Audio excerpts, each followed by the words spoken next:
Hi Gail, it's Kathy. Okay, here's some feedback on your course map. It's looking super great. I see your course learning outcomes up here. You got 10 of them and they look good. And then down here in the map we have chapter learning objectives. Okay, so first thing, I don't understand what this is right here.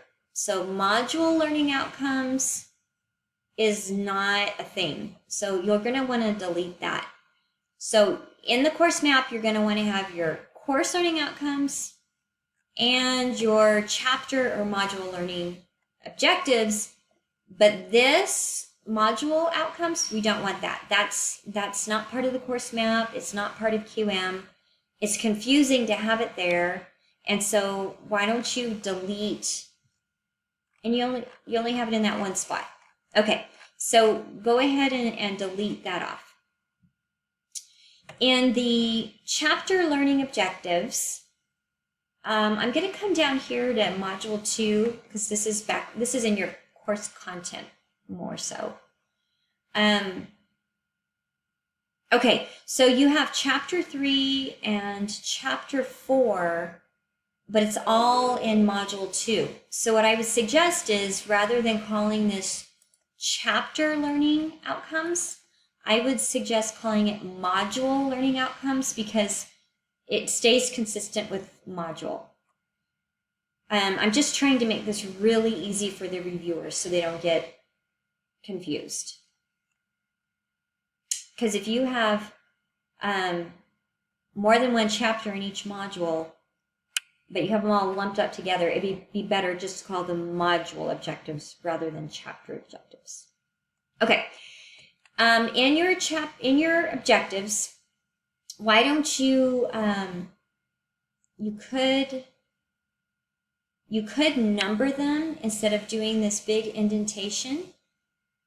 So let me show you what that could look like. Jean has done that really nicely.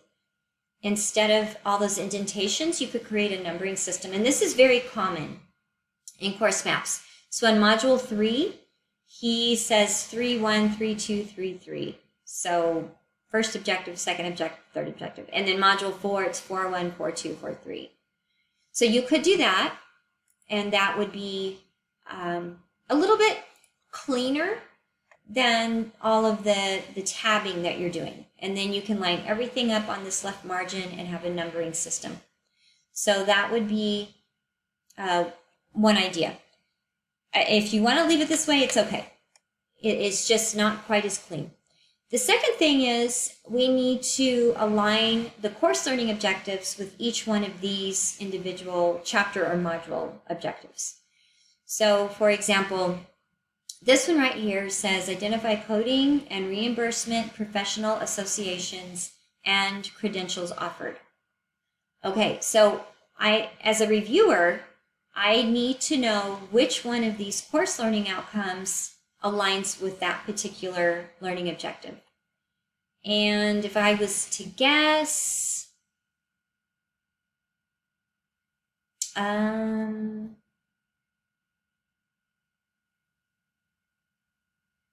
not sure. I'm not sure which one of these course learning outcomes aligns with this particular chapter learning objective. So if you leave it up to the reviewer to guess, they may not guess correctly.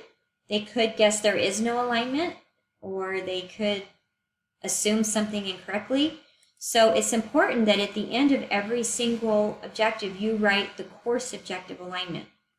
Let me show you how that looks. I have examples of that in the assignment page, but here's what Adelina did, and this is what the examples look like I gave you. At the end of each and every objective, notice how she puts in parentheses the course learning objectives that it aligns with. So like this one only aligns with one course learning objective, this one aligns with 3, but on every single one, I can see as a reviewer what it aligns with. So that would be a really helpful thing for you to do in your map. And then lastly, in the activities and assignments due, I think that you are saying the same thing twice. So in activities, you say to read which is an activity, reading, viewing videos, researching, all of those are activities. But when they actually are going to complete an assignment and submit, like this right here, chapter 1 and 2, you're saying to complete a review and case study. And then over here it says chapter 1 and 2 assignments and quizzes. Is this chapter 1 and 2 assignment the same as this chapter 1 and 2 assignment, or is it something different? And so this is confusing. So anything that you have due, an assignment that's going to be completed and submitted, it needs to be in this column. So this number 3 here, all of this, I think, needs to be cut and pasted over in assignments due. And the reason that's important is because these objectives over here need to align with these assignments over here. So if you say list the education and training requirements of a health insurance specialist, there needs to be an assignment over here where they actually list. And there needs to be an assignment where they describe job responsibilities of a health insurance specialist. If these things are not in assignments that are going to be due, you need to delete them off.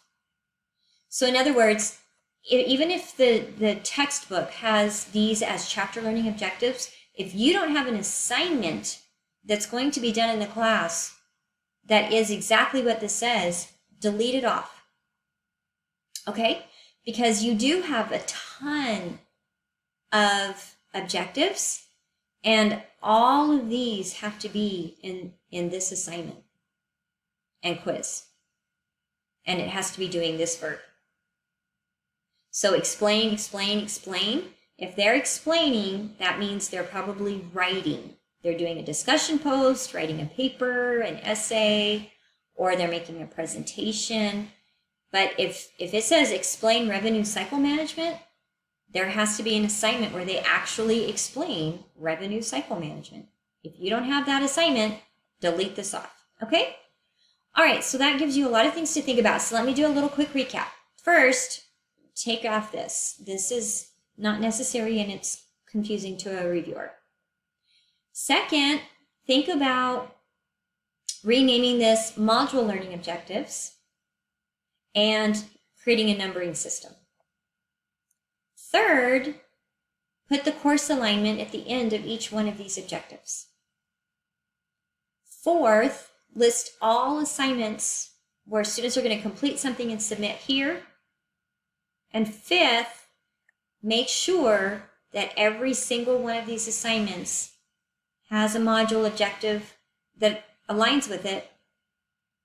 And if you have module objectives over here that don't have an assignment, delete them off. Okay? All right. Get started on that. Do as much as you can and then resubmit and we can talk some more. Thanks, Gail. Good work. Great work.